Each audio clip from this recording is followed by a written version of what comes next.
மகனாக மகளாக அப்பா என்று அழைக்கும் உரிமையை எனக்கு தந்தீ. மகனாக மகளாக அப்பா என்று அழைக்கும் உரிமையை எனக்கு தந்தீ. ஐயா உரிமையை எனக்கு தந்தீ. கைதடி உம்மை நம்பி உங்கள் பாதம் உறுதியாய் பற்றிக் கொண்டோ ஒருபோதும் கைவிட மாட்டீ. உம்மை நம்பி உங்கள் பாதம் உறுதியாய் பற்றிக் கொண்டோ ஒருபோதும் கைவிட மாட்டீ.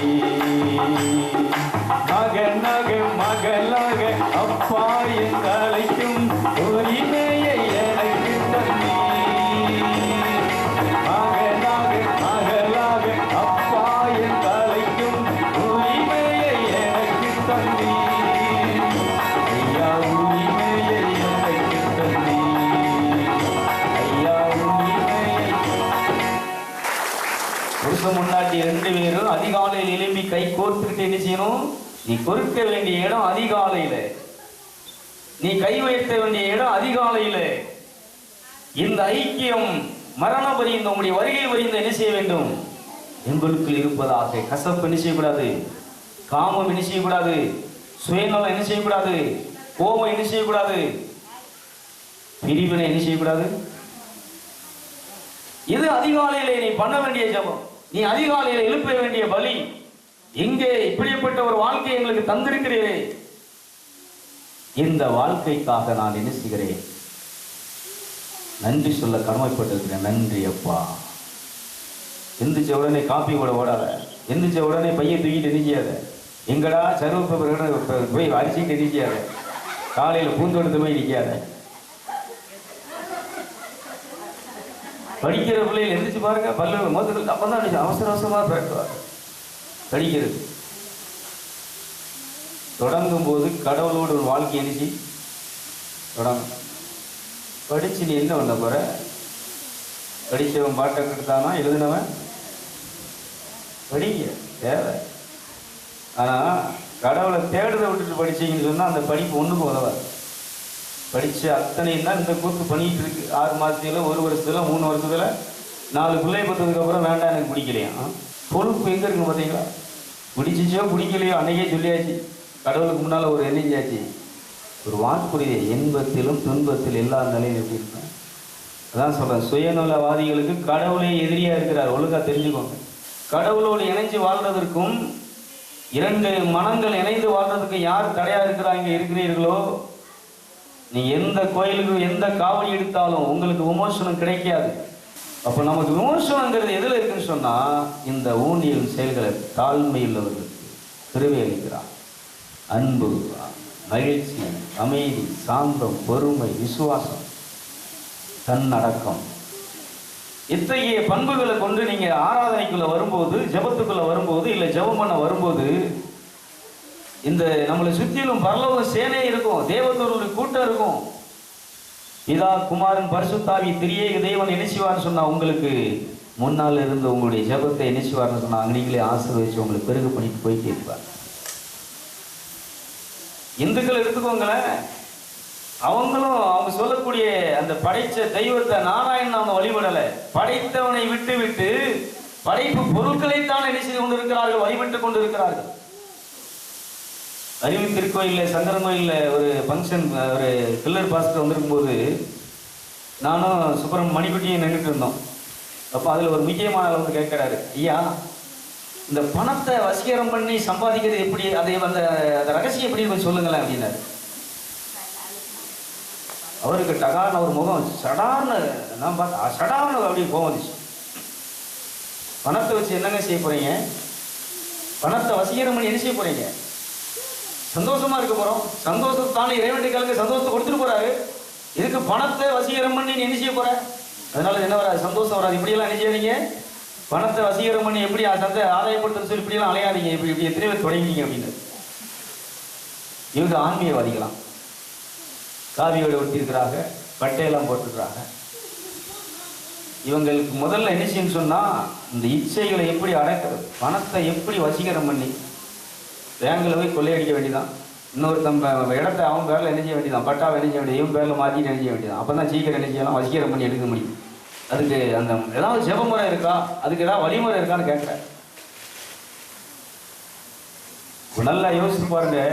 பக்தி எல்லாம் இன்னைக்கு இருக்கக்கூடிய ஆன்மீக வழிமுறைகள் எல்லாம் எப்படி இருக்கு சொன்னா, எப்படி இந்த உலகத்தை அதான் சொல்றேன், சின்ன ஆட்டோவில் இருந்து, வேன்ல இருந்து, லாரியில இருந்து, கப்பல் முதல் கொண்டு இருக்கக்கூடிய அனைத்து பெரிய பெரிய குடோன்கள், பில்டிங்கள், நிறைய அடுக்கு மாளிகைகள், சாதாரண பெட்டி கடையிலிருந்து சூப்பர் மார்க்கெட் வரைக்கும் இந்த சரீரத்தை கொழுக்க வைக்கிறதற்கும், இந்த சரீரத்தை என்ன செய்கிறதற்கு, வளர்க்கிறதற்கும், சரீரத்தை சுகமாக்குவதற்கு, சுகமாக நிரப்பி வைப்பதற்கும் உருவாக்கப்பட்டிருக்கின்ற கடைகளும் நிறுவனங்களும் அங்கே இருக்கக்கூடிய பெரிய பெரிய கட்டடங்களும். ஆனால் இந்த ஆன்மாவுக்கு, ஆன்மாவுடைய வளர்ச்சிக்கு, ஆன்மாவுடைய விடுதலைக்கு, ஆன்மாவுடைய நிறைவுக்காக எங்கேயாவது ஒன்று இருக்கா, ஒரு இடம் இருக்கிறதா, ஏதாவது ஒரு வியாபாரம் இருக்கிறதா அப்படின்னு சொன்னா இல்லையே. இதை நினைச்சு நீ வருந்தவில்லையே, அதை நீ தேடவும் இல்லையே, சொன்னாலும் விளங்க மாட்டேங்குது. எங்களுக்கு நேரம் இல்லை, பிஸியா இருக்கும். புள்ள குட்டியை பத்துட்டோம்ல, என்ன செய்யறது, இப்படி பெருசு விட்ட தள்ளி கோயிலை பார்த்து கூட்டிகிட்டு போன்னு என்ன செய்யணும், ரெண்டு பேரும் என்ன செய்யணும், புருஷன் முன்னாடி கடவுளை தேடணும். இவங்ககிட்ட பற்றி விட்டுட்டு உங்கள் வீட்டு ஜோலியை பார்க்குறீங்களா, தோட்டத்து வேலையை பார்க்குறீங்களா, இல்லை வேற ஃபங்க்ஷன் விசேஷங்கள் போகிற என்ன சுத்திரீங்களா, வெட்டியா என்ன செய்யணும், உட்காந்து கதை பேசி வேப்ப மரத்து மூட்டில் உட்காந்து, தெருவில் உட்காந்து பாட்டி கதை, கிளவி கதை, ஊர் கதை, உலகத்து கதை, சங்கரங்கோயிலில் நடந்த கதை, கோயில்பட்டியில் நடந்த கதை, எவன் எங்கே போனா, எவன் முன்னாடி எங்கே போனா எல்லாம் பேச தெரியும். ஆனால் கடவுளோடு மட்டும் பேசுகிறதற்கு, ஜெபிப்பதுக்கு நமக்கு என்ன இல்லை, நேரம் இல்லை, நேரம் இல்லை. அம்மா ஜெபத்துக்கு வந்தாங்கன்னா எங்களுக்கு நேரம் இல்லை. இந்த பிள்ளை எப்போ வந்து அதில் சோறு கொடுக்கணுமா, ஆனால் கடைசி காலத்தில் உனக்கு என்ன கிடைக்காது, அதான் உண்மை. சரி, அதனால கவனிப்போம். இன்னைக்கு கடவுளை அழைப்பது, அவர் சொல்றார், தட்டிக்கிட்டே இருக்கிறாங்க. ஒவ்வொரு விபத்திலும் ஆபத்தில் நான் உன்னை என்ன செய்கிறேன், தட்டிக்கிட்டே இருக்கிறேன். இப்போமாவது எனக்கு என்ன கொடு, இடம் கொடு. இப்போமாவது நான் உன்னோடு இருப்பதுக்கு நினைச்சி, இப்போமாவது என்னோடு இருக்கிறதுக்கு நீ நினைச்சி இடம் கொடு, இடம் கொடு. நாம் என்ன செய்கிறோம், அவர் எவ்வளோதான் விரும்பி வந்தாலும் அவருக்கு என்ன கிடையாது. அதனால தான் சொல்கிறார் தாவீது, இது ஆண்டவரே தகையெல்லாம் குருவிக்கு தன் குஞ்சுகளை வைக்க கூடும், அடைக்கலாம் குருவிக்கு வீடும் உடைய பீடத்தண்டையில் கிடைத்தது, ஆனால் எனக்கு என்ன செய்யல, கிடைக்கலையே அப்படின்னா. அதனால ஒரு தெளிவுக்கு வருவோம். ஏதோ வெந்ததை தின்னுட்டு விதி வந்தா சாவம், அன்னைக்கு ஒரு நான் வெந்ததை தின்னுட்டு விதி வந்தா சாவலான்னு இருக்கேன் அப்படின்னா, வெந்ததை தின்னுட்டு விதி வந்தா எதுக்கு நீ விதி வந்து சாவ போற, உனக்குன்னு ஒருத்தர் என்ன செய்கிறார்னா இருக்கிறார். கைதிகளை பார்ப்போம். அதில் நமக்கு ஒருத்தர் இருக்கிறார், நம்மளோட தங்கி இருக்கு. அதனால பிள்ளைகள் இருக்குன்னு நினைக்காதீங்க.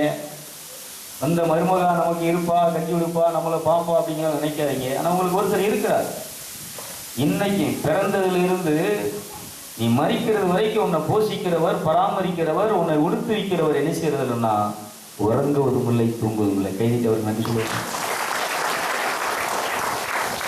அதனால கடமை, பிள்ளையை பெற்கிறது, சம்பாதிக்கிறது, அவங்களுக்கு சொத்து சேர்க்கிறது எல்லாம் அவங்களுடைய கடமை.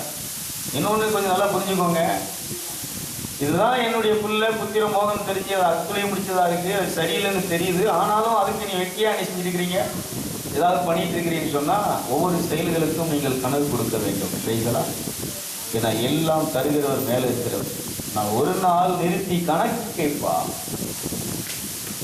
அப்போ உங்க கணக்கை நீங்க என்ன செய்யணும்னு சொன்னா, கொடுக்கறதுக்கு ஒப்புவிக்கிறதுக்கு பணத்துல என்கிட்டலாம் கணக்கு கேட்டான்னு சொன்னா நீ தான், அவர் தான் நிறைய எனக்கு கொடுக்க வேண்டியது. சரிங்களா? என்கிட்ட கணக்கு கேட்டார்னா நிறைய என்ன செய்யணும்னு சொன்னா அவர் தான் என்ன செய்ய வேண்டியிருக்கும், எனக்கு தர வேண்டியது. ஏன்னா அவர் தந்ததை நான் வேஸ்டா எதுக்கு என்ன செய்யல, செலவு பண்ண. அதனால புரிஞ்சுக்கோங்க, நம்ம இப்ப எதை செய்யணும், அவர் தந்தது தர்றது எல்லாம் அவர் தான். எல்லாம் அவரால். நன்மையான எந்த ஈவும் பூர்ணமான எந்த கொடைகளும் வரமும் அது இறைவனிடத்திலிருந்து வர்றது. இதை எதுக்கு நீ பயன்படுத்தின, என்ன காரியத்துக்காய் பர்பஸ்களுக்காய் பயன்படுத்தினான். அதிலே நம்ம நிற்க முடியாது, வெட்கப்பட்டுருவோம்ல. அதிலே நமக்கு நாணம் வந்துடும். அவருக்கு முன்னால் நிற்க முடியாது, தன்னால் என்ன செஞ்சிருவோம், ஒளியில் நிற்க முடியாது, இந்த நீதி நேர்மையில் நிற்க முடியாது, நான் எங்கே போகிறேன். அதனால தான் நீதி என்ன, தர்மம் என்ன, தர்மம் என்ன சொல்லுங்க. இதான் பரதன்ட்ட சொல்றாரு, 9 பிள்ளைகள் நீ பெற்றுட்டேங்கிறதுக்காக உன் பிள்ளைகளுக்கு இது கொடுத்தேன்னு சொன்னா என்ன ஆயிரும், கொடுக்காத. இவன் இது செய்ய மாட்டான், அந்த நாட்டை கெடுத்துருவான்னு தெரியுது, அப்படி இருந்து நீ நிச்சயாது, அவன் கையில் நிச்சயாத. அதான் இன்னைக்கு நமக்குன்னு இருக்க எல்லாத்தையுமே இறைவன் தந்தது. இதை நல்ல ஒரு பொசிஷன்ல என்ன செய்யணும். பிரேசலாம் இது வரைக்கும் விளங்குதுன்னு எனக்கு தெரியல. ஆனால் இதை விதைக்கிறேன். என்னைக்குனாலும் என்ன செய்யும், 10 வருஷம் கழிச்சுனாலும் இந்த தியான கேசட்லாம் வீட்டில் போய் உட்காந்து மறுபடியும் என்ன செய்யுங்க, உட்காந்து போட்டு நிதானமாக கேளுங்க. மேரேஜ் சிஸ்டர்கிட்ட என்ன செய்யுங்க, விடாதீங்க, பிடிச்சி எங்களுக்கு காப்பி வடி தாங்க என்ன செய்யுங்க, வாங்கிடுங்க. வீட்டில் உட்காந்து நிதானமாக பொறுமையாக நீ கேட்டால் இதனுடைய சாரம், காரம், இதனுடைய எரிப்பு எவ்வளோ இருக்குன்னு என்ன செய்யும் தெரியும். இதெல்லாம் உட்கார்ந்து புனிதர்களுடைய அந்த வரலாறுகளை படிக்கும்போது அவங்க உடல்ல என்ன இல்லைன்னு சொன்னா, தீச்செயல்கள் இல்லை, சுயம் நலம் இல்லை, ஆன்மாவுக்கு சுயம் கிடையாது. ஆன்மா தன்னை பற்றி தன்னலத்தை பற்றி என்ன செய்யாது, யோசிக்காது. ஏன்னா அதை அழிக்க முடியாது. குளிர் ஒன்றும் செய்யாது, வெயில் என்ன செய்யாது, நெருப்பு அதை என்ன செய்யாது, எரிக்காது, தண்ணீர் அதை என்ன செய்யாது, நினைக்காது, கத்தி என்ன செய்யாது, அதுக்குள்ள பாயாது, துப்பாக்கி குண்டு அதுக்குள்ள என்ன செய்யாது. தேவசாய பிள்ளைய வரிசையா நின்று என்ன செய்யறாங்க, சுற்றி வர நின்றுக்கிட்டு ரவுண்டு விட்டு அடிக்கிறாங்க. டப்பு டப்புன்னு சவுண்டு தான் கேட்க தவிர, ஆனா ஒரு குண்டாவது அடிச்சு அவர் கீழே என்ன செய்ய மாட்டேங்காரு, காலில் விழுதாங்க. ஐயா, எங்க உயிரை, எங்க குடும்பமே உங்க கையில இருக்கு.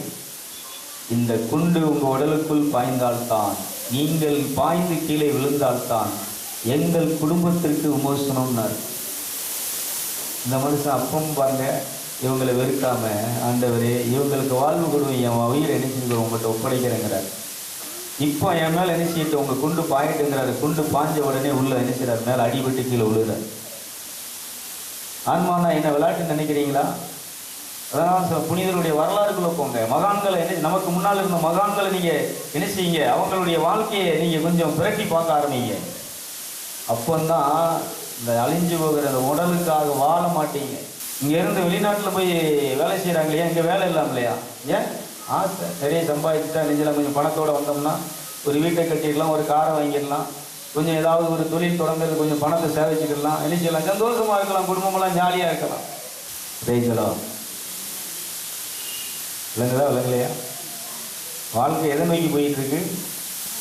கீழ் நோக்கி போயிட்டு இருக்கா, மேல் நோக்கி போயிட்டு இருக்கா? பயணம் கீழ் நோக்கி போறோமா, மேல் நோக்கி போறோமா? மேல் நோக்கி போறீங்கன்னா அதிகாலையில் எழுப்பி ஜெபிக்கணும், நைட்டு ஜெபிக்கணும். உங்க வெள்ளிக்கிழமை அந்த சனிக்கிழமை ஜெபத்திலே உங்களுக்கு தெரிஞ்சுக்கும். எத்தனை பேர் அதில் ஆர்வமாக வர்றீங்க, எதுலேயே தெரியும் உங்க பயணம் எங்க போயிட்டு இருக்கு. வந்துமே கஷ்டமா இருக்கு, திக்குமுக்கா இருக்கு, போராட்டமா இருக்கு, அது வெற்றி உள்ளது ரொம்ப இணைஞ்சிருக்கு, பிரச்சனைக்குரியதா இருக்கு. வராம இருந்தா என்ன ஆகும், பிசாசு விடுவானா? சொலவுல போட்டு கோதுமையை புடைக்கிற மாதிரி இணைஞ்சிருக்கிறான், நெல்லிச்சு புடைச்சிட்டு இருக்கிறான். சொலவு இல்லைன்னா புடைச்சியும் காட்டலாம், புடைக்க தெரியும். சொலவு பிஞ்சு போய் கைதலா நல்லா அழகா புடைக்கலாம் சொல்றாரு. சொலவுல போட்டு புடைக்கிறான்டா, தெளிச்சு புடைக்கிறான். ரொம்ப தெளிவானவர்களை, ரொம்ப ஆவிக்குள்ள தீவிரமா இருக்கிறவங்களை அணிஞ்சிருக்கிறான். அதான் சொல்றாரு, எப்படியாவது பாடுபட்டு கஷ்டப்பட்டு எல்லாத்தையும் இழந்தனாலும் நான் என்ன செஞ்சு சொன்னா, சாகா வரத்தை பெற வேண்டும். சாகா அந்த ஆன்மாவை நான் என்ன செய்ய வேண்டும், அடைய வேண்டும். ஆன்மாவுக்கு என்ன கிடையாது, சாவு மரணம். சரீரம் மரணத்துக்குரியது, சரீரம் அழிவுக்குரியது.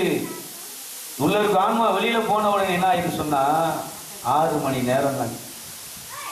4 மணி நேரத்துக்கு மேல வைக்கிறது யோசிப்பாங்க. 6 மணி நேரம் தாண்டிச்சுனாலே இதை என்ன செஞ்சிடும், மவுந்துடும். ஐயோ நாடு தூக்கிட்டு ஓடு. எங்க அம்மா எனக்கு நிறைய நகை போட்டு என்னை கஷ்டப்பட்டு என்ன செஞ்சா பாட்ட, எங்க அப்பா நிறைய சொத்துக்களை சேர்த்து வச்சாரு, வச்சிருக்கீங்களா வீட்டுக்குள்ள, எலும்புச்சை பழத்தை கூட ஊறுகாய்க்கு இணைஞ்சிடும், வெட்டி உப்புல போட்டு இணைஞ்சிருந்தோம், வீட்டுல பத்திரமா வச்சு கொடுத்தோம். அது வாட்டில் 6 மாசத்துக்கு இருக்கு. அது கெட்டு போகாம நினைக்கிறாங்க. ஆனா 6 மணி நேரத்துக்கு அப்புறம் அந்த சரீரத்தை என்ன செஞ்சிருவோம்னு சொன்னா, 5 5 பஞ்சபூதங்களை கொண்டு உருவாக்கி இந்த சரீரம் எங்க வீடு சொன்னா மண்ணுக்கு போய்விடும். இதுக்கு தான் இந்த பாடுபடுதான். காலையில எழுப்பி இதுக்கு காப்பி போட்டு, இதுக்கு சோறு பொங்கி, இதுக்கு இட்லி வச்சு, இதுக்கு தோசை சுட்டு, இதுக்கு சப்பாத்தி போட்டு, இதுக்கு பூரி போட்டு, என்னெல்லாம் 6 மணி நேரம் வாழப்போகிற இந்த சரீரத்திற்கு, இருக்க போகிற சரீரத்திற்கு என்னெல்லாம் பண்றோம். இதுக்கு எத்தனை வகைகள், எத்தனை விதங்கள், எத்தனை ஜவுளி கடைகள், எத்தனை நகைக்கடைகள், எத்தனை அழகு நிலையங்கள். ஆன்மாவுக்கு ஒரே ஒரு நிலையம்தான், கடவுளின் பாதப்படி மட்டும்தான். அதிலே எல்லாம் சரியாயிடும். அது சரியா இருந்தா இந்த உடல் அத்தனையும் நல்லா ஆரோக்கியமாயிடும்.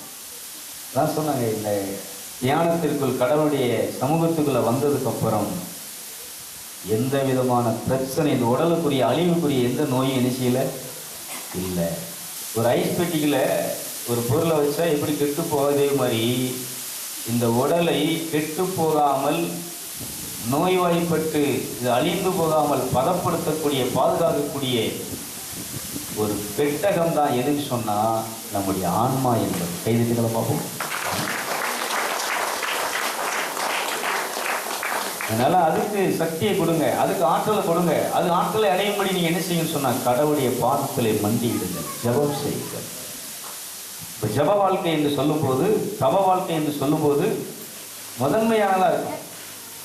தியானம்னு சொன்னால் என்ன செய்யணும்னா, ஐயோ இந்த தியானம் நமக்கு ஆண்டவரே நீ தந்தையில ஆவலோடு என்ன செய்யணும். நிறைய பிரச்சனைகள் இருக்கும், நிறைய நமக்கு வர்றதுக்கு தடைகள் எல்லாம் உண்டாகும். அப்போ தடைகள் எல்லாம் மாற்றி, தடையெல்லாம் தாண்டி எதுக்குள்ள வரணும்னு சொன்னால் ஜபத்துக்கு வரும். அதனால தூயாகி திருத்தலத்துக்கு வரக்கூடிய எங்கள் உமோசனம் அடையன்னு சொன்னால் டெய்லி காலையில் நீங்கள் என்ன செய்யணும், அதிகாலையில் எழும்பி கடவுளை வெள்ளிக்கிழமை வர்றவங்க ஆரம்பிச்சிட்டாங்க. மற்றவங்களாம் என்ன செய்ய போகிறீங்க, என்னைக்கு ஆரம்பிக்க போகிறீங்க, அதில் தான் உங்களுடைய வெற்றி இருக்கு. நீங்கள் உண்மையிலே வெற்றி பெறணும்னு சொன்னால், ஜெயம் பெறணும்னு சொன்னால் அதிகாலையிலே கடவுளை தேடுற பழக்கத்தை நீங்கள் தொடங்கணும். பழக்க வைக்கணும். டெய்லி காலையில் எழுப்பி குளிக்கிறது போல பிரசன்னத்தில் ஆவியினுள்ள நிறைஞ்சி இந்த மாதிரி பாடலை பாடி நன்றி சொல்லி வாங்கப்பா என்னோடு பேசும், இப்படியெல்லாம் நம்ம என்ன செய்யணும்னா நெருக்கத்துக்குள்ள போயிடும். பவுல் சொல்வார், ஆவியானுடைய ஐக்கியம் உங்களோடு கூட. ஐக்கியம் எங்க நடக்கும்? ஐக்கியம் வாரத்தில் ஒரு நாள் இப்படி கோயிலுக்கு வரும்போது நடக்குமா? ஐக்கியம் வேணா பாருங்க. ஒரு குடும்ப வாழ்க்கையை எடுத்துக்கோங்களேன். ஒரு மாசத்துக்கு ஒருக்க ஒரு புருஷன் தன்னை பார்த்தா பஞ்சாயத்து விட்டுருவாளா? காலையில் வீட்டில் பார்த்துட்டு அவள் தான் சாப்பாடு கொடுத்துருக்கா, அவன் முன்னால் உட்காந்து சாப்பிட்டுட்டு மத்தியானம் சாப்பாடு எடுத்துகிட்டு என்னஞ்சிருக்கிறான், ஆஃபீஸ் போயிருக்கான். சாயங்காலம் வீட்டுக்கு வந்துட்டு இருக்கிறான், கிருன்னு அடிச்சுட்டே இருக்கா. எங்கே இருக்கீங்க, எந்த இடத்துல இருக்கீங்க, எங்கே வந்துட்டு இருக்கீங்க? சில பஸ்ஸில் கூத்தா இருக்கும். அவன் என்ன செய்வான், இந்த ஃபோனு பொய் சொல்றதுக்கு ரொம்ப வாய்ப்பானது. சங்கரங்கோயில் இருந்து இப்போ தான் திருநெல்வேலியில் வண்டி எடுத்துருக்கான்.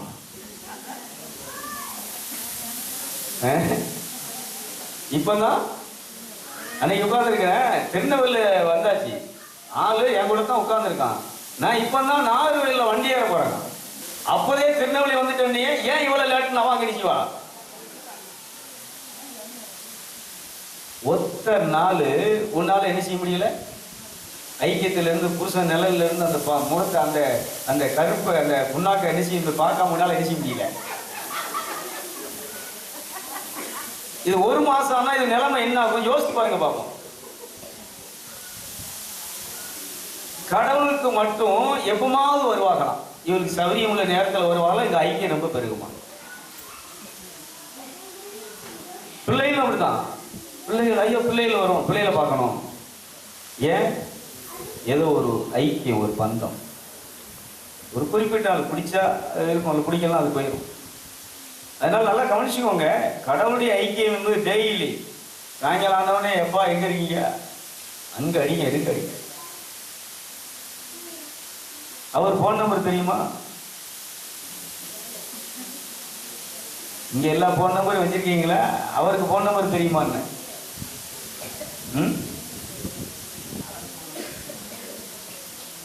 சொல்லுங்க. எரேமியா 33 வாசிங்க. பிள்ளை ஃபோன் நம்பர் மட்டும் தெரியுது, ஆனால் ஃபோன் மட்டும் அடிக்க மாட்டோம். ஹலோ, எரேமியா 33:3 சொல்லுகிறது ஃபோன் நம்பர் தான். என்னை நோக்கி கூப்பிடு, அப்பொழுது நான் உனக்கு உத்தரவு கொடுத்து நீ அறியாததும் உனக்கு எட்டாததுமான பெரிய காரியங்களை நான் உனக்கு அறிவிப்பேன். கைதுங்களா பார்ப்போம். எரேமியா 33:3 இதான் யாருடைய ஃபோன் நம்பர் சொல்லுங்களேன்? உங்க அப்பனுடைய ஃபோன் நம்பர். இந்த நம்பரை நீங்க டயல் பண்ணி எரேமியா 33:3 உங்க நம்பர் இருக்கு. இந்த நம்பர் சொல்லுகிறது, என்னை நோக்கி நீ நினைச்சி கூப்பிடு, நான் இப்பொழுது கூப்பிடுகிறேன், எங்க இருக்கீங்கன்னு கேளு. அவர் சொல்லுவாரு, நான் உனக்கு அறியாது எட்டாவதுமான காரியங்களை உனக்கு என்ன செய்ய போறேன், கொஞ்சம் வெயிட் பண்ண அப்படிம்பார். அப்போ அவர் வர்றது வரைக்கும் நீ அங்கே என்ன செய்யணும், சில போர்டில் கொஞ்சம் வெயிட், சில கால் என்ன செய்யும், ஆட்டோமேட்டிக்கு உங்கள் கால் வெயிட்டிங்கில் உள்ளது அப்படிங்கும்.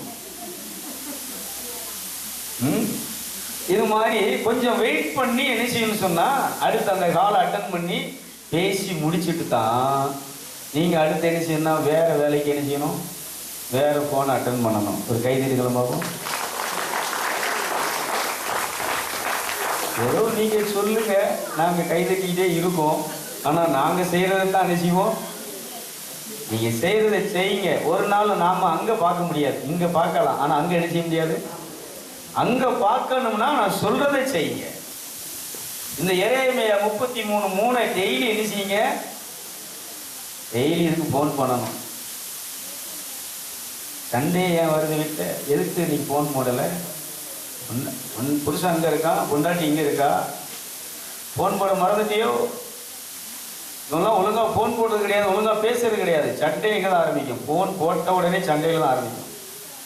நீ போட்டுட்டு ஓம்பாட்டில் போயிட்ட, இத்தனை எவன் பாப்பா நான்லாம் பார்க்குற எனக்கெல்லாம் வலிக்கு. போன்லேயே சண்டை பேசலாம். அதனால சண்டை ஓயாது. ஆனால் இந்த போன் அடிச்சீங்கன்னா சண்டை வராது, சமாதானம் வரும். என்னை நோக்கி எப்போ கூப்பிடுன்னு சொல்லியிருக்கு, அதிகாலை எப்போ வேணாலும் கூப்பிடு, சாம வேணாலும் கூப்பிடு, காலையில் எந்த நேரத்தில் நீ கூப்பிட்டாலும் நான் உனக்கு உத்தரவு கொடுத்து நான் உனக்கு. சரி, இப்படியெல்லாம் சொல்லியிருக்கிறார, நீங்க போன் அடிச்சிருக்கீங்களா, அவர் உத்தரவு கொடுத்துருக்காரா, அறியாது எட்டாவதுமான பேசியிருக்காரா, இதெல்லாம் டெஸ்ட் பண்ணணும்ல. இந்த போன் உண்மையான போன் தானா, இல்லை இந்த போன் எங்க அவுட் ஆஃப் இதில் இருக்கா. எல்லாரும் செல்லை வச்சு தரையலாம். நீ மாடு மேய்க்கிற முதல் கொண்டு பன்னி மேய்க்கிற முதல் கொண்டு இன்னைக்கு போன் வச்சிருக்காங்க. ஒரு நாள் போன் அடிச்சா நான் ஆடு விட்டுட்டு இருக்கிறேங்க.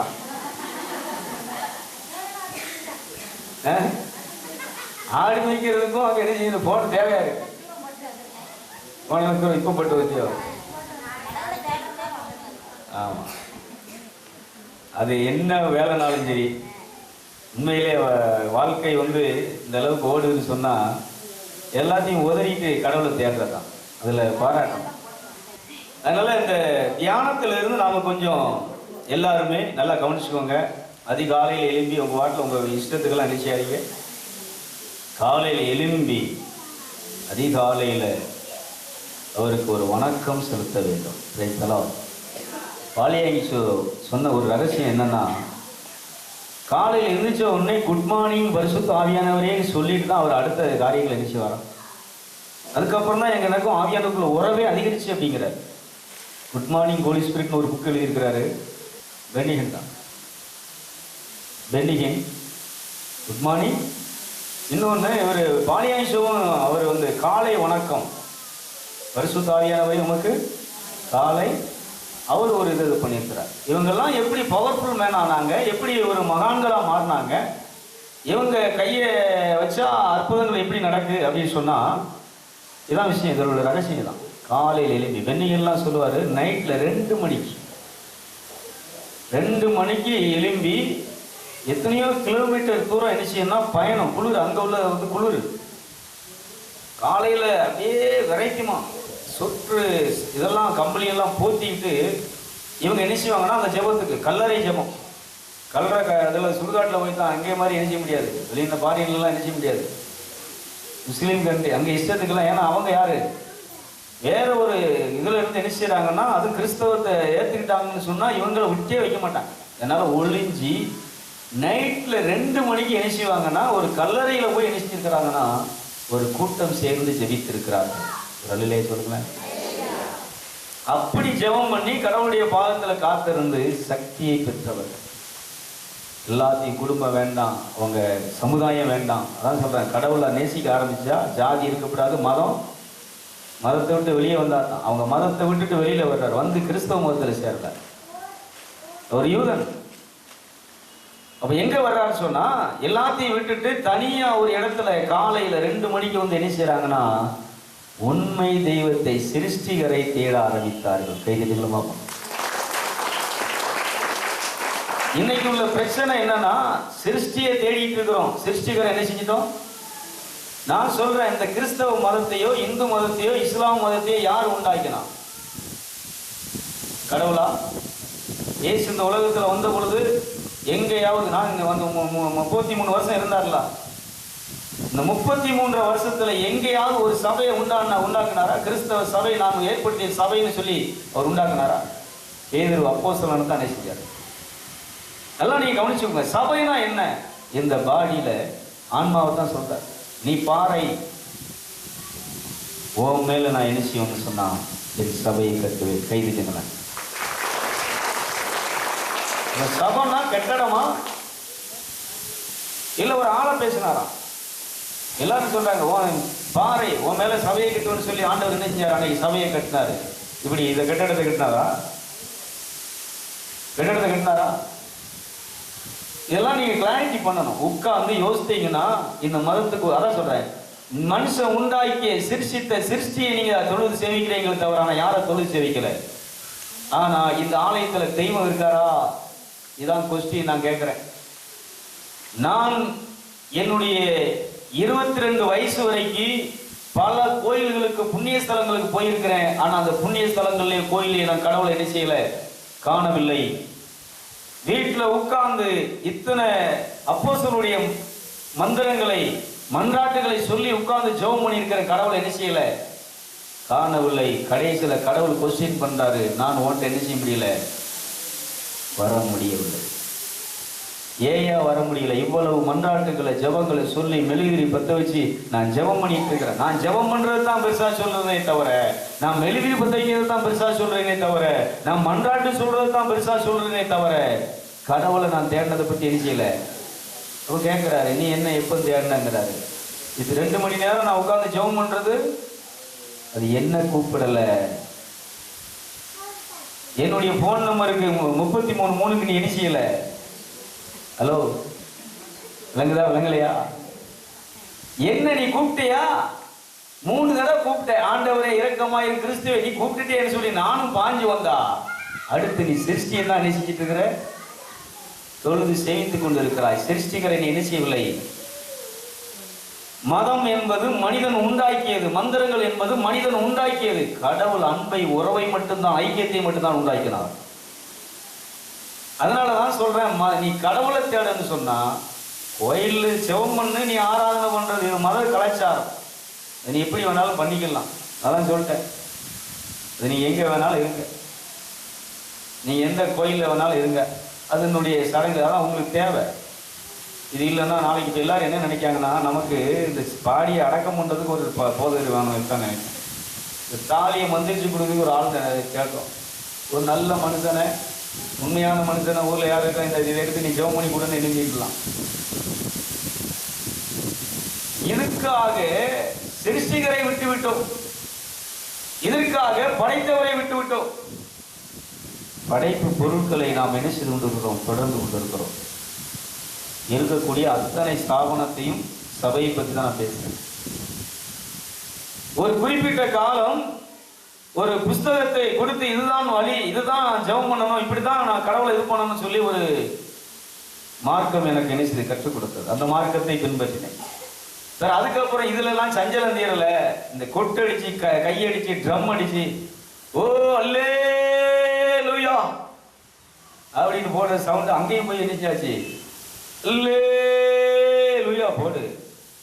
சஞ்சலம் என்ன செய்யல, பாவம் என்ன செய்யல, கோபம் என்ன செய்யல, காமம் என்ன செய்யல, பிரிவினை என்ன செய்யல.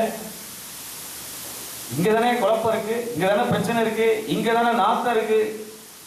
இது எதுவும் போகல. கடைசியில தனியாக தெருவிலே, காட்டிலே, ரோட்டிலே, ஓடை ஓரங்களிலே கடவுளுடைய சத்தத்தை, குரலை கேட்டேன். கைதி காந்தரமையும்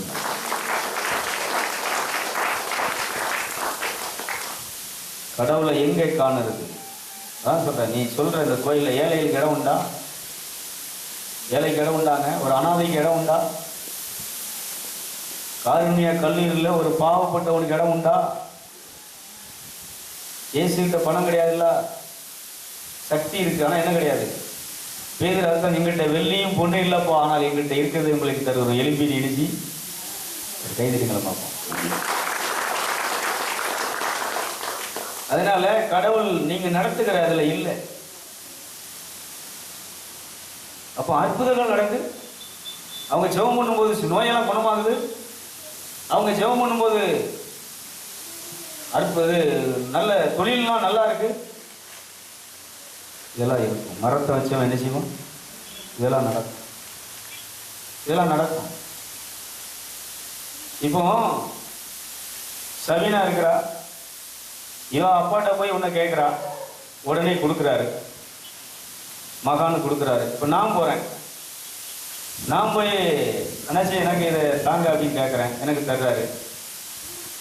அவர் எனக்கு தந்தாப்புல நான் மகன் ஆகிட முடியுமா? மகனாக முடியுமா? ஓ மகளாக இருக்க முடியும். நான் என்ன செய்ய முடியாது? ஒரு நன்மையை பெற்றதுனால, சுகத்தை பெற்றதுனால, ஒரு அற்புதங்களை பெற்ற நான் மகனாயிட முடியுமா? சொல்லுங்க. கடவுள் அற்புதத்தை செய்கிறார், புதுமைகளை செய்கிறார், நோயை குணமாக்கினார், குழந்தை வரத்தை கொடுத்தார், திருமண காரியங்கள் நடந்தது. இப்போ உனக்கும் அவருக்கும் அப்பாங்கிற உரிமை இருக்கா? அதுதான் கேள்வி. அப்பாவாக வேண்டும் என்று சொன்னால் நீ மறுபடி பிறக்க வேண்டும். இந்த இந்திரிய ஊழிய செயல்கள் சாகடிக்கப்பட வேண்டும். கைதட்டுகளை பார்ப்போம். கடவுளின் மக்கள் யார்? தன்னுடைய மக்களை அவர் என்ன செய்கிறார்? மீண்டும் அழைத்துக் கொண்டு அவர் இன்பவனத்திலே அமர பண்ணுவதற்காக திரும்பவும் அவர் மத்தியாகத்தில் வரப்போகிறார். சொல்லுங்களேன், உங்களுக்கு விஷயம் புரியுதா? ஐயா கோயில அற்புதம் நடக்குது, நோய் குணமாகுது, அவங்க அன்னைக்கு கஷ்டப்பட்டு இருந்தாங்க, இன்னைக்கு நல்லா பெரிய பெரிய வியாபாரம்லாம் பண்ணி பிசினஸ் பண்ணி பெரிய பங்களா மாதிரி வீடு கட்டி ஓஹோன்னு இருக்கிறாங்க. ரைட்டு தான். ஆனா அவர் கடவுளுடைய பிள்ளைகளா? அப்பாவுக்கும் மகளுக்கும் தொடர்பு இருக்கா? பந்தம் இருக்கா? இந்த கேள்விக்கு பதில் சொல்ல முடியுமா? நீ மகனாக மாற வேண்டும், மகளாக மாற வேண்டும் என்பதற்கு அவர் சில சிஸ்டமேட்டிக் ஒழுங்குமுறை இருக்கிறார். இந்த வழி நானே வழியும் சத்தியமும். அதனால அந்த கோயில் அற்புதம் நடக்குப்போ. ஆனா நீ யாரா தான் இருக்க முடியும்? பிச்சைக்காரனா தான் இருக்க முடியும். ஒரு பிச்சைக்காரன் வந்து கேட்கறான், ஐயா ஒரு பிச்சைக்காரன் வந்து இங்க வந்து என்ன செய்யறான்? ஐயா எனக்கு பசிக்கு கொடுங்க, எனக்கு ஒரு 1000 ரூபாய் கொடுங்க, கொடுக்குறோம். அவன் இந்த இதுக்கு இடத்துக்கு மகன் ஆயிட முடியுமா? அந்த சொத்துக்கு உரிமையாளன் ஆயிட முடியுமா? இந்த சொத்துக்கு உரிமையாளன் யாருன்னு சொன்னா இதற்கு பிறந்திருக்க வேண்டும். கைத்தட்டுகளை பார்ப்போம். நிறைய பேர் இதைத்தான் பேசுறாங்க. அற்புதம் நடக்கு, அங்க போனா இப்ப நல்லாயிட்டாங்க, நோய் குணமாயிடுச்சு, ஒரு மாதிரி இருந்தா கொஞ்சம் நல்லாயிட்டாங்க, தெளிவாயிட்டாங்க. ஆனா நீ மகனாயிட்டியா, மகளாயிட்டியா? இப்ப நீங்க யாரு தெரியுமா? இந்த உலகம் படைப்பு அனைத்திற்கும் எஜமானர்கள், முதலாளிகள். கையேந்திட்டு என்ன செய்ய மாட்டீங்க? இந்த உடலிலே, இந்த ஆன்மாவிலே, இந்த இருக்கக்கூடிய அனைத்து உறுப்புகளில் என்ன இருக்குன்னு சொன்னா அவனுடைய படைப்பின் ஆசீர்வாதங்கள் அனைத்தும் நிறைந்திருக்கிறது. சில கோயில் அலௌன்ஸ்மெண்ட் பண்ணுவாங்க, அன்னையின் பக்தர்களை தான் சொல்றார்களே தவிர மக்களையும் யாரும் என்ன செய்யறதில்ல. அந்தோனியாரின் பக்தர்களே சொல்லுறாங்களே தவிர அந்தோனியாரின் மக்களையும் யாரும் என்ன செய்யறதில்ல. செபஸ்தியாரின் பக்தர்களே தான் சொல்றாங்களே தவிர செபஸ்தியாரின் பிள்ளைகளையும் யாரும் என்ன செய்யறதில்ல. இறைவனின் பக்தர்களை தான் சொல்றாங்களே தவிர பிள்ளைகள் யாரும் என்ன செய்யறதில்ல. உங்கள் உடைமைகளை நீங்கள் பாதுகாப்பாக வைத்துக் கொள்ளுங்கள். இங்கே திருடர்கள் நிறைய என்ன செய்கிறார்கள்? நடமாடி கொண்டிருக்கிறார்கள். இங்கே பாம்புகள் உண்டு, ஆகவே கடலிலே யாரும் குளிக்காதீர்கள். அன்னையின் பக்தர்களுக்கு ஒரு வேண்டுகோள். ஆனால் இங்கே என்ன சொல்லப்படுகிறது என்று சொன்னால், என் பிள்ளைகளே, என் மக்களே, இங்கே ஜெபம் பண்ணும்போது அப்பா என்று கூப்பிட்டு உரிமையோடு என்ன செய்கிறான்? கடவுளின் பாதத்தை கடந்து செல்கிறான். ரெண்டு வித்தியாசம். இது ஒரு வழி, இது ஒரு வழி. ஆனால் இந்த வழியிலே போகிறவர்கள் மரணம் இல்லாத ஒரு வழியை என்ன செய்கிறார்கள்? தேர்ந்தெடுக்கிறார்கள். ஒரு அல்லையே சொல்லுகிறேன். சுகம் வேணும், அற்புதம் வேணும், நல்லது நடக்கணும், அவர் கூட்டத்துக்கு போனா நிறைய நடக்கு, இங்கேயும் தான் நிறைய நடக்கு. நான் சொல்லிட்டேன், இதெல்லாம் நம்பி என்ன செஞ்சிடாதீங்க, ஏமாந்துடாதீங்க. நீ பொத்துன்னு தான் உழுதாங்க எல்லாம் சொல்கிறேன். எல்லாரும் உடலில் நோய், யாரும் தலைமந்திரிக்க வர்றது இல்லையே. இதுல இருந்து என்ன தெரியுது? நோய் இல்லைன்னு தெரியுது. பேசலாம். இருந்தாலும் அதை மேற்கொள்றதுக்கு என்ன இருக்கு? சக்தி இருக்கிறது, பலன் இருக்கிறது. பிரைசலா. மூக்கையில் 3 உறிஞ்சிருந்தாலும் உங்ககிட்ட வர முடியல. ஏன்னா மேற்கொள்ளணும், எப்படியாவது மேற்கொள்ளணும். அங்கே போய் தலைமந்தி செய்யக்கூடாது. இப்போ என்ன வரணும்? வைராக்கியம் வரணும்னா, நான் ஜெபம் பண்ணி இந்த சரீரத்தின் குறைகளை தீர்க்கும்படி எனக்கு கடவுள் அந்த கிருபையை தந்திருக்கிறார். கைதுகளமாகும்.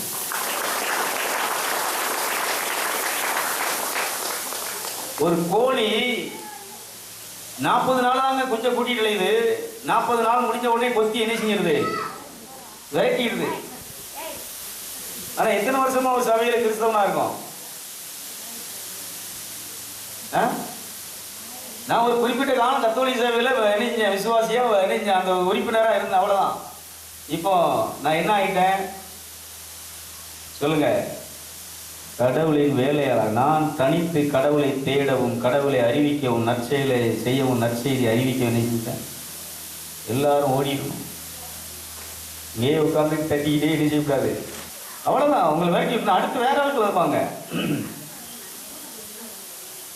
அடுத்து நம்ம என்ன செய்யணும்? ஒரு நாள் என்னமோ நீங்க 4 மாசம் கொண்டையில் ஜெபம் பண்ண பார்த்தேன். டெய்லி என்ன செய்யணும்? அவ்வளோதான். ஊழியம் பண்ண ஆரம்பிச்சிடணும். நாங்கள் இனி நற்செயலை செய்யும்படியாக, நற்செய்தி அறிவிக்கும்படியாக கடவுள் எங்களை என்ன செய்திருக்கிறார்? அபிஷேகித்திருக்கிறார். கைதட்டுகளை பார்ப்போம். இது மில்லுக்கு போக, இங்கே எப்போ கூட்டு நடக்கும், இங்கே ஜெபத்துக்கு வர, வேலைக்கு போக, விவசாயம் வந்த உடனே அதையும் மறந்துடுது. அடுத்து அந்த 3 மாதம் விவசாயம் முடிஞ்சால் தான் எங்கே வருது? என்ன செல்வராஜனா வறுத்து எடுத்துருவார். சாப்பிடணும்ல. எங்கள் ஆட்டாவோட சேர்ந்தால் அவரும் கஞ்சி குடிக்கணும்ல. அந்த கஞ்சி குடிக்கிறதுலாம் இருப்பார். பரவாயில்ல. ஆரம்ப காலத்தில் இருந்து குடும்பமாக கண்டிப்பாக எப்படி செஞ்சிருந்தாங்க. இன்னும் பாடுபட்டுனாலும் கொஞ்சம் மத்தியானம் அந்த செவன் தொடங்குது வரைக்கும் வேலை செஞ்சுட்டு செவன் தொடங்குற நேரத்துக்காக ஓடியாந்துரு. இதெல்லாம் நம்ம வளரணும். தாண்டம் போதும். இனி நம்ம என்ன செய்யணும்? அந்த அழியாததுக்காக வாழ கற்றுக்கணும். அதான் சொல்கிறேன். எல்லாமே இந்த உலகம் முழுசுமே அதுக்காகத்தான் இயங்கிட்டு இருக்கு. அதுக்காகத்தான் எல்லாம் வச்சிருக்கு. ஆன்மாவுக்காக இல்லை. நாம தான் தேடிக்கணும். நாம தான் அந்த மரணம் இல்லாத ஒரு வரத்தை என்ன செய்யணும்? அந்த ஆன்மாவை வரணும். என்ன ஆன்மாவை என்ன செஞ்சுக்கணும்? ஆதாயப்படுத்திக் கொள்ள வேண்டும், காப்பாற்றிக் கொள்ள வேண்டும். அதனால் அந்த நிலையை நம்ம என்ன செய்யணும்? உணர்வோம்.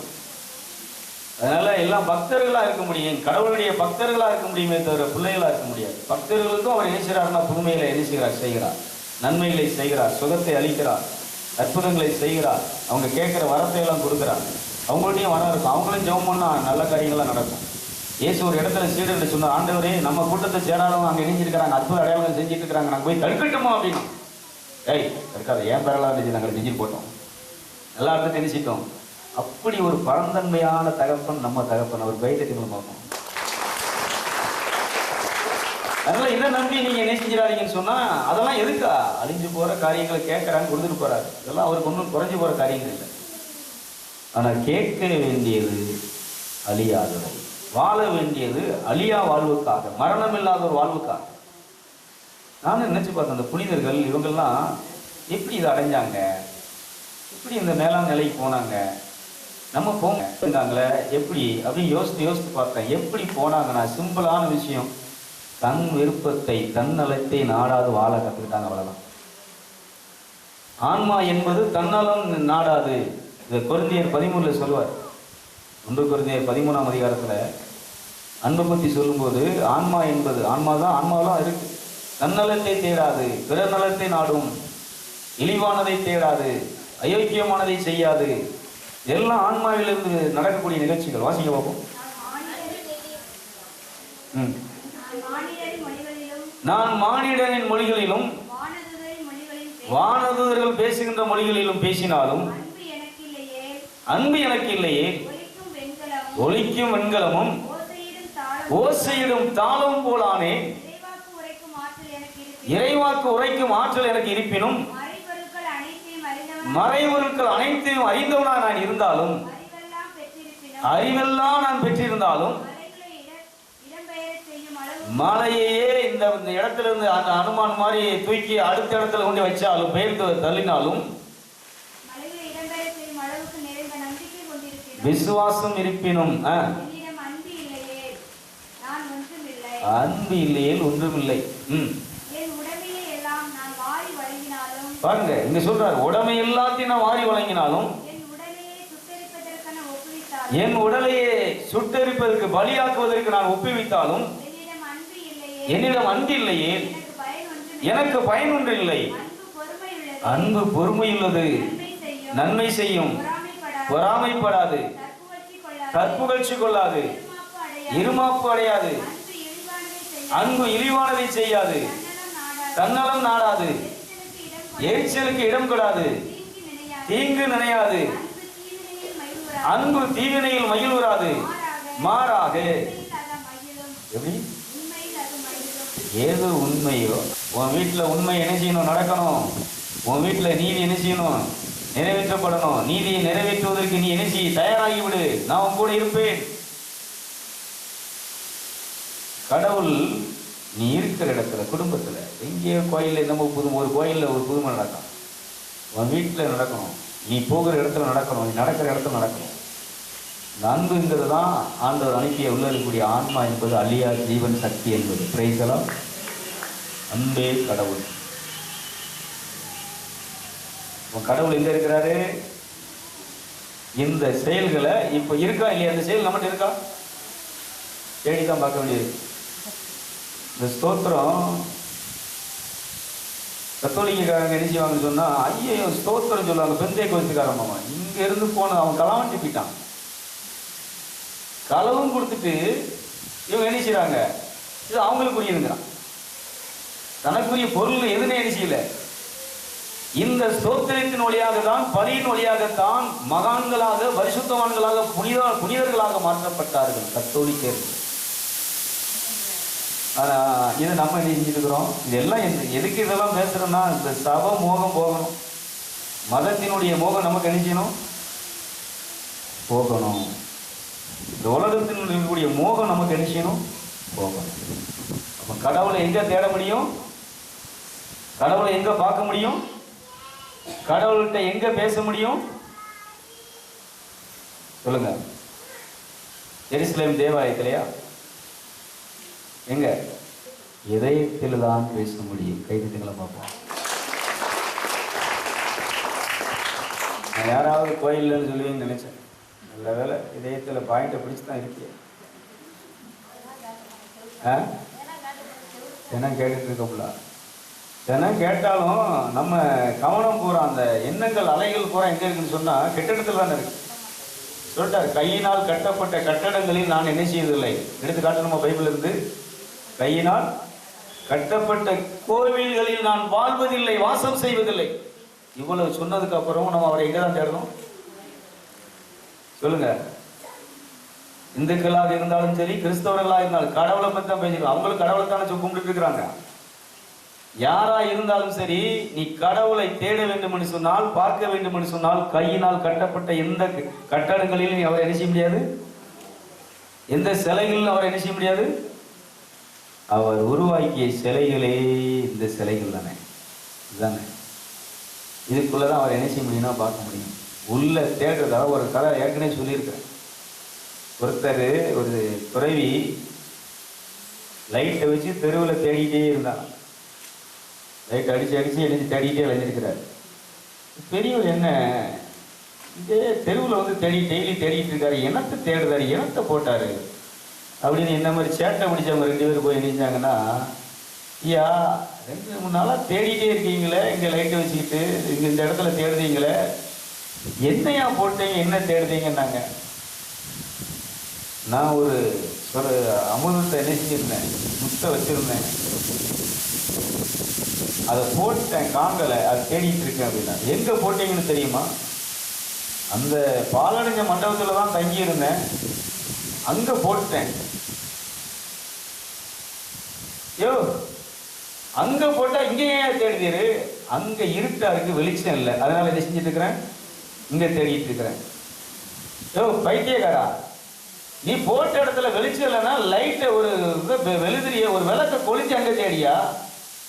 அங்க தேடினா உனக்கு கிடைக்கும். நீ அதை விட்டுட்டு வெளிச்சம் எங்க இருக்குன்னு தெருவில் தேடிட்டு இருக்க அப்படின்னாங்க. இதைத்தானையா அந்த உலகத்துல எல்லாரும் செஞ்சிட்டு இருக்கான்.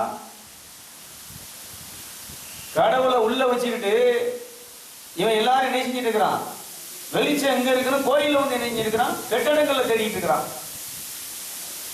இதை சொன்னா நீ கேட்க மாட்டேங்கல்ல. அதனாலதான் நான் என்ன செஞ்சிட்டு இருக்கிறேன், என் பாட்டில் தெருவில் வந்து லைட் இருக்க இடத்துல வந்து நினைஞ்சிருக்கிறேன், நான் போட்ட பொருளை காணாம போனச்சுன்னு என்ன தேடிட்டு இருக்கிறேன் அப்படின்னா. அதனால கடவுளை தேட வேண்டிய இடம் எங்கன்னு சொன்னா உள்ள இருக்கக்கூடிய இந்த சொல்லக்கூடிய இந்த கலாச்சார 5:19 வரக்கூடிய அத்தனை தன்மைகளையும் தூக்கி எரிஞ்சிட்டு அத்தனையும் வெற்றி பெற்று விட்டு கடவுளை நீ கண்ணை மூடின ஒரு மந்திரம் சொல்ல வேண்டிய, வாயை மூடி கும்முன்னு இருந்தா போதும். கடவுள் நமக்கு முன்னால் நிச்சயமான பிரசன்னராய் நிற்பா. ஜோதியை நீ பார்க்க முடியும், அந்த தெய்வீக சக்தியை உணர முடியும். நேரத்து குளிச்சுக்கிட்டு இருந்தோம். எத்தனை பேருக்கு அந்த அனுபவிச்சு கை தூக்கு பார்ப்போம். நேற்று நைட்டில் நல்ல வயசுங்க, இதுதான் நேற்று நைட்டு வரலையே, இந்த நாள் வருது. இந்த நாள் நான் நேற்று நைட்டு சொன்னேன், வாங்கப்பா எனக்கு ஒரு முத்தம் தாங்கப்பா, ஒரே ஒரு பாட்டு தான். இசப்பா இசப்பா வாங்கப்பா எனக்கு ஒரு. குளித்தார்கள், அந்த ஒளியிலே குளித்தார்கள். ஒளி ஆவியின் அருள் பொழிவு அபிஷேகம் நடந்து கொண்டிருந்தது. எல்லாம் நீ பாலை கொண்டு போய் தண்ணியை கொண்டு போய் எனத்தையெல்லாம் கொண்டு போய் சிலைக்கு அபிஷேகம் பண்ணிட்டு இருக்கிறான். ஆனா அவர் நம்மளை அபிஷேகம் பண்ணிட்டு இருக்கிறாரு. ஒரு கை தட்டிக்கலாம் பார்ப்போம். பாலாபிஷேகம், அந்த அபிஷேகம், இந்த அபிஷேகம், அந்த யாகம் நடந்துட்டு இருக்கு. ஆனா இங்க ஒரு யாகம் அவர் நமக்கு பண்ணிட்டு இருக்கிறார். இது அபிஷேகம் பண்ணி இதில் உள்ள கர்மத்தையும் பாவத்தையும் தொலைச்சிட்டு நம்மளை என்ன செஞ்சிருக்கிறார்னா ஒரு ஆவிக்குரிய உடலாக உருவாக்கி விட்டார். அப்போ இனி நான் அதிகாலையில் எழுப்பி என்ன செய்வேன், பூப்பையை தூக்க மாட்டேன், அடுப்பை என்ன செய்ய மாட்டேன். எப்ப எந்திரிச்சாலும் இருந்து அவரில் நிரப்பப்பட்டு அவரோடு தான் சேர்த்து என்ன செய்வேன், வாழ்க்கையை என்ன செய்வேன், நாளை தொடங்கு, வேலையை என்ன செய்வேன். அவர் இல்லாமல் அந்த வேலையை என்ன செய்ய மாட்டேன். மோசம் ஏத்தாங்க, நீ இல்லைன்னு சொன்ன அந்த வனாந்தரத்தில் இருக்கோம், நாங்கள் கானானுக்கு போகலை. எனக்கு முன்னால் நீ வருவாய் என்றால் உன் மேகம் எழும்பும் என்று சொன்னால் நான் என்ன செய்வேன், இந்த நாள் என்ன செய்வேன், பயணத்தை தொடரல. அந்த பயணத்தை நான் பயணத்தை நிறுத்தி வைக்க போறேன். நீங்க இன்னைக்கு தொடங்குனீங்கன்னா, நீங்க இருந்தீங்கன்னா இன்னைக்கு நான் அந்த வேலையை தொடங்குறேன், இந்த விவசாயத்தை தொடங்குறேன், வாழ்க்கையை தொடங்குறேன், குடும்பத்தில் சமையலை நான் நினைக்கிறேன், இல்லைன்னா பட்னியா இருப்போம். இப்படி வைராக்கியமா இருந்து பாருங்க. ராமகிருஷ்ணர் இப்படி வைராக்கியமா இருந்துதான் கடவுளை கண்டார். முனிவருடைய வாழ்க்கையை, அப்போஸ்தலருடைய வாழ்க்கையை எடுத்துட்டோம்னா வைராக்கியத்தில் அவங்க இருந்ததுனாலதான் கடவுள் அவங்களோடு இருந்தா. எந்த மனுஷனாக எந்த மதத்தில் உள்ளவங்களா இருந்தாலும் சரி, அவங்களுக்கு தேவை இந்த உலக காரியங்களை தூக்கி போட்டுட்டு கடவுளுடைய காரியங்களுக்கு முக்கியத்துவம் கொடுப்பது. பொருட்களை செலவு பண்ணுறது, 10 ரூபா செலவழிக்க மாட்டோம். எப்படி கடவுள் நம்மகிட்ட வர முடியும்?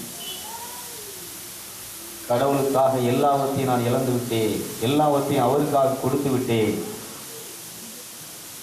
பாட்டு மட்டும் பார்க்கிறோம், எல்லாம் அவருக்காக நினைச்சிட்டேன். பெர்ஃபார்மன்ஸ் போட்ட பாட்டை பூரா பாடியிருக்கோம். யாரெல்லாம் என் பாட்டு அவன் பணம் சம்பாதிக்கா பாட்டு போட்டுருக்கான், இதை நீ பாடிக்கிட்டு என்ன செஞ்சுட்டு இருக்கிற? நீங்கள் பாடும்போது என்ன செய்யணும்னு சொன்னா உணர்ந்து பாட வேண்டும்.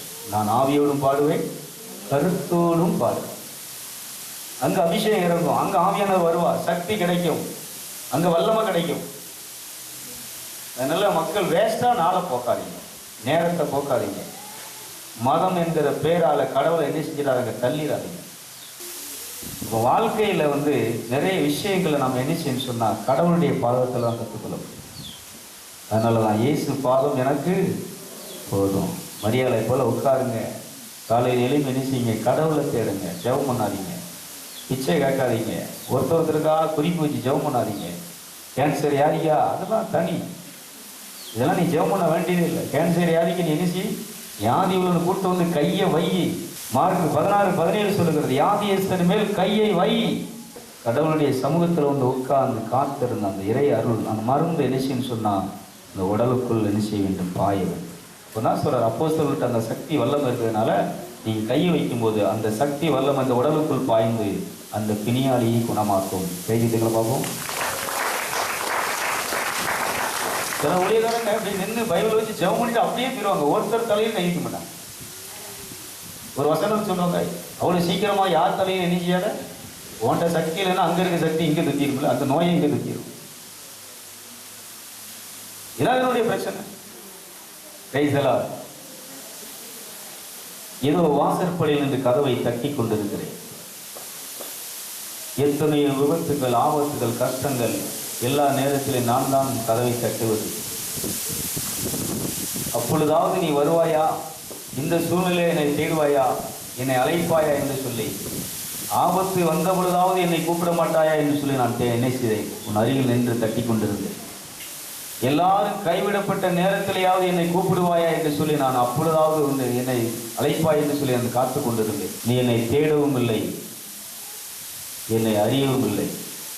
இப்பொழுது நீ அவரை தேடு, அவரை கூப்பிடு, என்னை நோக்கி கூப்பிடு, நான் உனக்கு மறு உத்தரவு தருவேன் என்று சொன்னான். இப்போ நீங்க அவரை கூப்பிடுங்க. யார் அவரை விரும்பி அழைக்கிறார்களோ அவர்கள் உலகத்தை மேற்கொள்கிறார், சரீரத்தை மேற்கொள்கிறார்கள், சரீரத்தினுடைய ஆசைகளை, இச்சைகளை மேற்கொள்கிறார்கள். வாலிபத்தில் உன் சிருஷ்டிகரை தேடு. நீ தேட வேண்டியது தெய்வத்தை, உன்னை படைத்தவரை, சிருஷ்டித்தவரை. ஆனால் ஒரு சிருஷ்டியை தேடி நீ பின்னால ஓடிட்டு இருக்கிற. உன் மனசு, உன் எண்ணம், உன் சிந்தனை 24 மணி நேரம் உன்னுடைய எண்ண ஓட்டங்கள் எல்லாம் படைப்பை நோக்கி போய் கொண்டிருக்கிறது, படைப்பையே தேடிக்கொண்டிருக்கிறது, படைப்பையை சிந்தித்துக் கொண்டிருக்கிறது, படைப்பையை ஆராதித்துக் கொண்டிருக்கிறது. நீ ஆராதிக்க வேண்டியது, பார்க்க வேண்டியது படைத்தவரை, சிருஷ்டித்தவரை. வாலிபனே, உன் வாலிப பிரயாயத்தை சிருஷ்டிகரை நினை. சிருஷ்டியை நினையாதே, சிருஷ்டியை நினையாதே, சிருஷ்டியை தேடி அலையாதே, சிருஷ்டிக்கு பின்னால் போகாதே. படித்தவருக்கு பின்னால போ, உன்னை உண்டாக்கியவருக்கு பின்னால போ, உன்னை உருவாக்கியவருக்கு பின்னால போ, உனக்கு வாழ்வழிப்புகிறவர் பின்னாடி தேடி போ. நீ ஆபத்தான ஒரு இடத்துல நிற்கிறாய், ஆபத்தான இடத்துல நீ நின்று கொண்டு இருக்கிறாய். வெளியே வா, மனம் திரும்பி விடு. நீ அந்த இடத்துல இருந்து திரும்பி வா. நீ எப்படி போன அதே இதுல ரிட்டர்ன் வா, ரிவேர்ஸ்ல வா, எழுந்து வா. நீ இருக்கிற இடம் மோசமானது, அது உன்னை அழிக்கும், உன் வாழ்க்கையை அழிக்கும். ஒரு சிருஷ்டிக்கு உருவாக்கியவருக்கு பின்னால நீ போ, உன்னை உண்டாக்கியவருக்கு பின்னால போ. அவரை நோக்கி கூப்பிடு, வா, வாங்கன்னு சொல்லு. ஆராதனை என்பது கடவுளுடைய ஆவியிலே நிறைந்திருக்க வேண்டிய ஒரு அனுபவம். இப்படி நீங்க டெய்லி காலையில இதே தான் அனுபவம். ஏதோ ஒரு பாடலோடு அப்படி நீங்க மறந்துடுறீங்க. பாடல் கட்டாயம், பாடல் கட்டாயம் என்ன செய்யணும், அவ்வளவுதான்.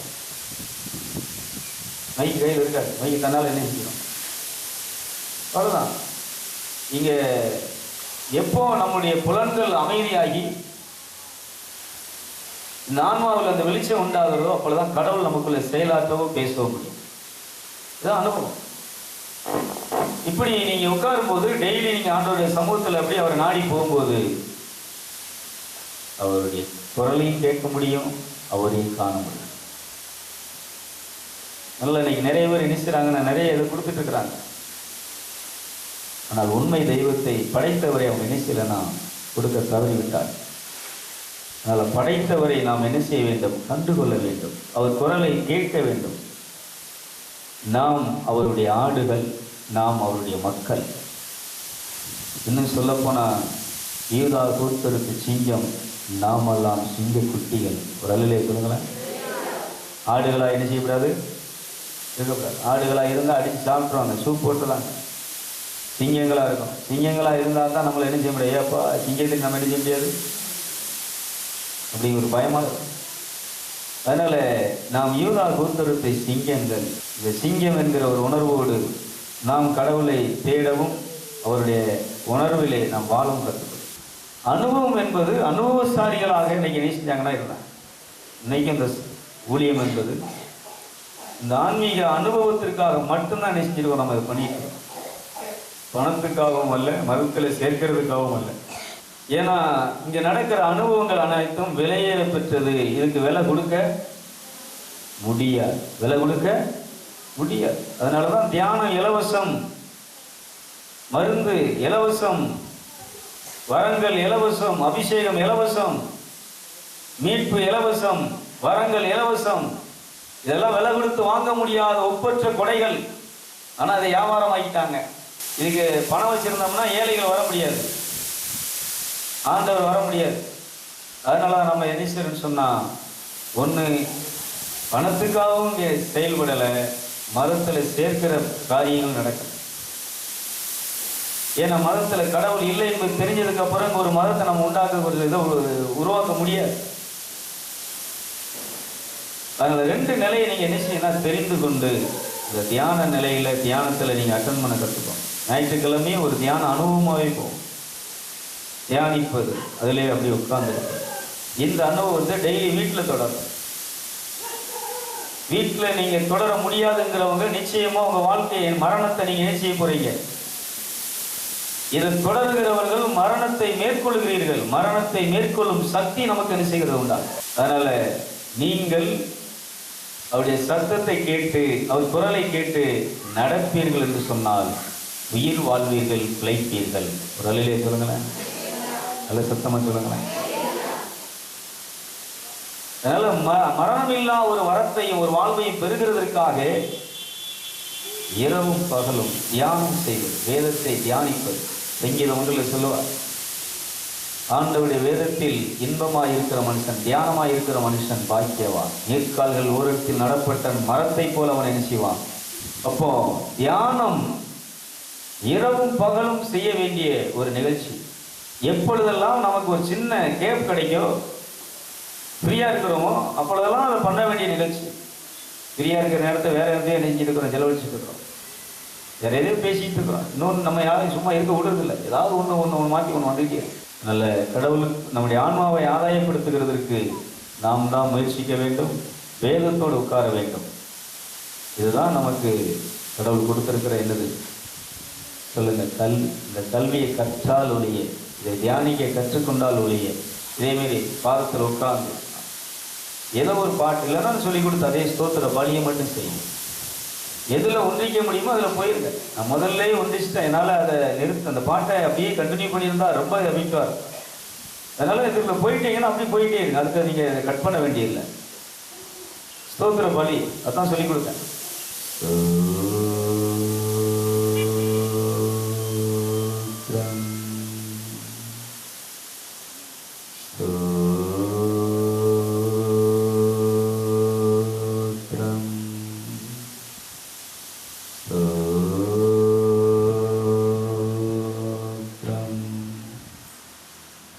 தூபம் போல எழுப்பிட்டே இருங்க. இது எப்படி கட்டாயி அப்படியே நீங்கள் போகிறீங்களோ அப்படி போயிருங்க. அப்புறம் ஒரு தெளிவு வரும், அதனால் ஒரு விழிப்பு வரும். அப்போ பார்த்தீங்கன்னா உங்கள் மனம் உடல் எல்லாம் ஒரு தெய்வீக சக்தியினால் நிறைந்திருக்கும். பிரைசலாம்.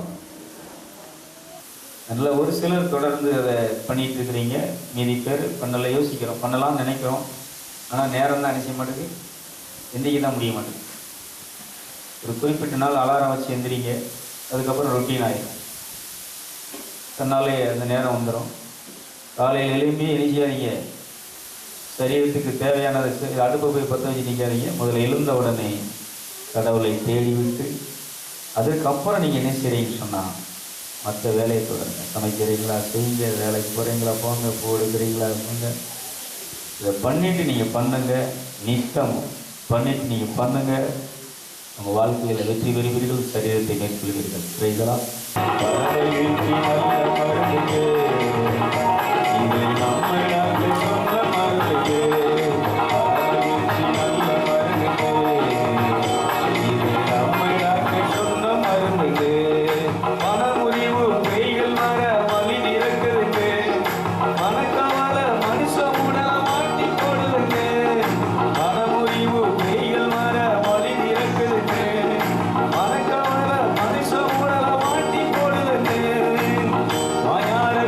சொல்லு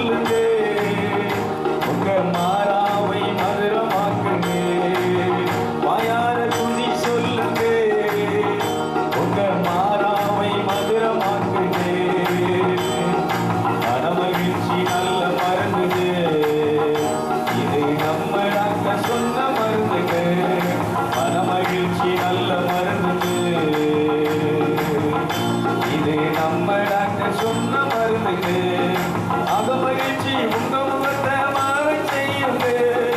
மனமகிழ்ச்சி எந்த நாளும் இருந்து செய்யுங்க. அகமகிழ்ச்சி உங்க முகத்தை மாற செய்யுங்க. மனமகிழ்ச்சி எந்த நாளும் இருந்து செய்யுங்க. ஆண்டவரின் மகிழ்ச்சி தானுங்க உங்க அனுதின வலிமை தானுங்க. ஆண்டவரின் மகிழ்ச்சி தானுங்க உங்க அனுதின வலிமை தானுங்க. மனமகிழ்ச்சி நல்ல மருந்துங்க. இது நம்ம சொந்த மருந்துங்க. மனமகிழ்ச்சி நல்ல மருந்துங்க. இது நம்ம சொந்த மருந்துங்க. மனக்கசப்பு நோய்களுக்கு ஊட்டச்சத்துங்க. மனதின் பாரம் முறுமுறுக்கும் அதை வளர்க்குதுங்க. மனக்கசப்பு நோய்களுக்கு ஊட்டச்சத்துங்க. மனதின் பாரம் முறுமுறுக்கும் அதை வளர்க்குதுங்க. மனதார சிந்திச்சிடுங்க உங்க மாறாவை மதுரமாக்குங்க. மனதார மன்னிச்சிடுங்க உங்க மாறாவை மதுரமாக்குங்க. மனமகிழ்ச்சி நல்ல மருந்துங்க. இது நம்ம டாக்டர் சொன்ன மருந்துங்க. மனமகிழ்ச்சி நல்ல மருந்துங்க. இது நம்ம டாக்டர் சொன்ன மருந்துங்க. பேரின்ப நதிகள் உள்ளே பாய்ந்து செல்லுதுங்க. பேரோசை மகிழ்ச்சியோடு ஒன்று கொள்ளுதுங்க. பேரின்ப நதிகள் உள்ளே பாய்ந்து செல்லுதுங்க.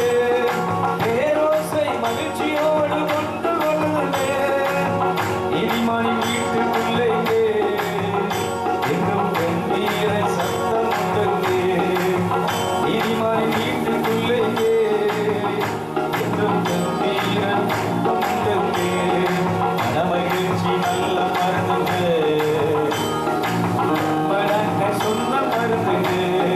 மனமகிழ்ச்சி நல்ல மருந்துங்க. இது நம்ம டாக்டர் சொன்ன மருந்துங்க. எந்த மருந்தில் தீராத நோய்கள் இந்த மருந்தில் நிச்சயம் தீருங்க. எந்த மருந்திலும் தீராத நோய்கள் இந்த மருந்தில் நிச்சயம் தீருங்க. மனமகிழ்ச்சி நல்ல மருந்துங்க. இது நம்ம டாக்டர் சொன்ன மருந்துங்க.